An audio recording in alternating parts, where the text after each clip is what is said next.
प्रिय अभ्यर्थियों, नमस्कार। मैं अनिल दीक्षित आपसे चर्चा करने के लिए रूबरू हुआ हूँ। बहुत सारे छात्र छात्राओं का प्रश्न आता है कि सर, अब जो समय हमारे पास बचा हुआ है, इस कम बचे समय में हम कैसे तैयारी करें। तो एक महत्वपूर्ण बात यह है कि जब भी हम पीएससी की तैयारी करना चाहते हैं या किसी भी प्रतियोगी परीक्षा को अप्रोच करना चाहते हैं, तो उसकी तैयारी का जो सबसे महत्वपूर्ण तरीका है वो है विगत लगभग 5 वर्ष के प्रश्न पत्रों का अवलोकन, अध्ययन। अगर हम विगत 5 वर्ष के प्रश्न पत्रों का अवलोकन कर लेते हैं तो इससे हमें ट्रेंड पता चल जाता है कि आखिर परीक्षा में प्रश्न पूछने का आयाम क्या है या किस दायरे में हमको तैयारी करनी चाहिए। अभ्यर्थियों, यहाँ पर मैं एक बात आपको ये बताना आवश्यक समझता हूँ कि जब भी हम पढ़ाई करते हैं या किसी भी प्रतियोगी परीक्षा की तैयारी करते हैं तो तैयारी करने के दो दृष्टिकोण हो सकते हैं, दो तरीके हो सकते हैं, दो शैली हो सकती है। एक चयनात्मक शैली सेलेक्टिव स्टडी होती है, एक समग्र शैली कॉम्प्रिहेंसिव स्टडी हो सकती है। चयनात्मक शैली और समग्र शैली को अगर हम समझना चाहें तो समग्र शैली जिसमें हम सभी विषयों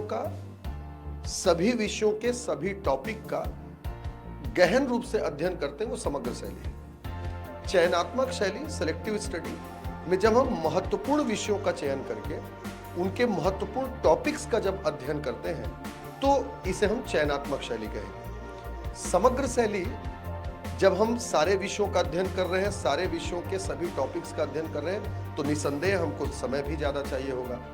इसका मतलब कॉम्प्रिहेंसिव स्टडी की जो तैयारी है या शैली जो है वो उस समय अपनाया जा सकता है जिस समय हमारे पास तैयारी करने के लिए काफ़ी ज़्यादा समय है। इस दौरान हमारे पास बहुत ज़्यादा समय नहीं बचा है कि हम समग्र शैली की ओर जाएं, इसलिए वर्तमान में हमारे तैयारी का दृष्टिकोण और शैली जो है वो चयनात्मक ही होनी चाहिए। अब चयन, जैसा कि मैंने आपको कहा कि हम इसमें महत्वपूर्ण विषयों के महत्वपूर्ण टॉपिक्स का अध्ययन करते हैं। महत्वपूर्ण विषय क्या है और महत्वपूर्ण टॉपिक क्या है, तो ऐसे विषय और उन विषयों के ऐसे टॉपिक जो विगत वर्षों में सबसे ज्यादा प्रश्न पूछे जा रहे हो उन्हें हम महत्वपूर्ण विषय या महत्वपूर्ण टॉपिक कह सकते हैं। और कौन से विषय और उनके कौन से टॉपिक महत्वपूर्ण हैं, यह हमें तब जानकारी मिलेगी जब हम विगत 5 वर्षों के प्रश्न पत्रों का अध्ययन करेंगे।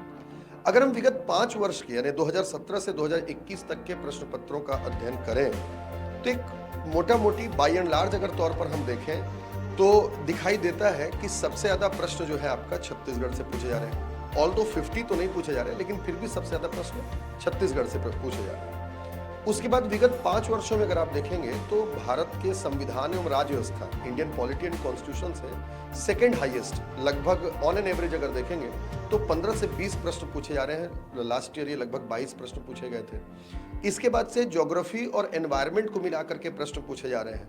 और चौथा जो सबसे ज्यादा प्रश्न पूछा जा रहा है वो करंट अफेयर्स, मतलब समसामयिकी घटनाओं से पूछा जा रहा है। यदि हम इन 4 विषयों को महत्वपूर्ण मान करके अगर तैयारी शुरू करते हैं, 4 विषयों को महत्वपूर्ण विषय मान करके हम तैयारी शुरू करें तो ये हमारे लिए बहुत महत्वपूर्ण होगा। लगभग 100 में से 70% प्रश्न इन्हीं क्षेत्रों से। अब ऐसा नहीं है कि इनके बाद के जो विषय हैं उनको हमको छोड़ देना है, नहीं, उनको भी हमको पढ़ना है। लेकिन आप जिस भी रूप में तैयारी कर रहे हैं, अगर आप किसी संस्था में पढ़ाई कर रहे हैं तो उस संस्था के नोट्स उसमें हेल्पफुल हो सकते हैं, मतलब उसमें आपको एक सतही तैयारी कम से कम कर लेनी चाहिए। लेकिन इन विषयों के गहन तैयारी आपके लिए जरूरी होगी। यदि इन विषयों का आप गहन रूप से अध्ययन करते हैं तो निसंदेह प्रश्न पत्र आपको काफी सुलझा हुआ महसूस होने लगे। ये तो महत्वपूर्ण विषयों की बात हुई। इन महत्वपूर्ण विषयों के महत्वपूर्ण टॉपिक की अगर बात करें, जैसे मैं अगर आपसे संविधान विषय पर चर्चा करूं तो एक ट्रेंड को अगर हम समझने की कोशिश करते हैं तो आप देखेंगे कि जो भारत के संवैधानिक विकास वाला हिस्सा है, जिसको हम एक्ट भी कह देते हैं, रेगुलेटिंग एक्ट और चार्टर एक्ट, इस हिस्से से हर ऑल्टरनेटिव ईयर में क्वेश्चन पूछा जा रहा है। जैसे 2021 की पीएससी में पूछा, 20 में नहीं पूछा, है ना, 19 में पूछा, तो 18 में नहीं पूछा, 17 में पूछा। इस तरीके से हर ऑल्टरनेटिव ईयर में इससे प्रश्न पूछे जा रहे हैं। इसका मतलब ये संभावना जरूर बनती है कि ये एक टॉपिक काफी महत्वपूर्ण है, ऑल्टरनेटिव में पूछ रहे हैं तो कंसेक्यूटिव ईयर्स में भी प्रश्न पूछे जा सकते हैं। इसीलिए अगर हम संविधान की तैयारी करें तो संवैधानिक विकास हमारा तैयार होना चाहिए। दूसरा, अगर हम देखते हैं तो संविधान में जो राज्यों के गठन से संबंधित जो भाग 1 है, वो भी हमें सतही तौर पर कम से कम राज्यों का गठन कैसे होता है, गठन की प्रक्रिया कैसे होती है, इससे भी लगभग एक प्रश्न जरूर पूछा जा रहा है। इसको हमको तैयार करना चाहिए। नागरिकता, जो सिटीजनशिप वाला चैप्टर है हमारा, उस नागरिकता वाले भाग से भी, क्योंकि उसमें काफी संशोधन हुआ है 2020 में, CAA NRC आपने देखा होगा, तो ये भी काफी महत्वपूर्ण होता है, तो इसको भी हमको पढ़ना चाहिए। भाग 3 जो मौलिक अधिकार है संविधान का, फंडामेंटल राइट्स, उससे भी लगभग एक प्रश्न जरूर आते हैं, तो इसे भी हमें पढ़ना चाहिए। भाग 4 नीति निर्देशक तत्वों से देखेंगे तो वैसे खास तौर पर कुछ ज्यादा प्रश्न तो नहीं पूछे गए हैं, इसलिए इसकी हमें सतही तैयारी, केवल संविधान के अनुच्छेद जो है भाग 4 के, वो हमें कम से कम याद होने चाहिए। इसके बाद अगर आप देखेंगे भाग 5 और भाग 6, तो सबसे ज्यादा प्रश्न यहीं से पूछे गए हैं।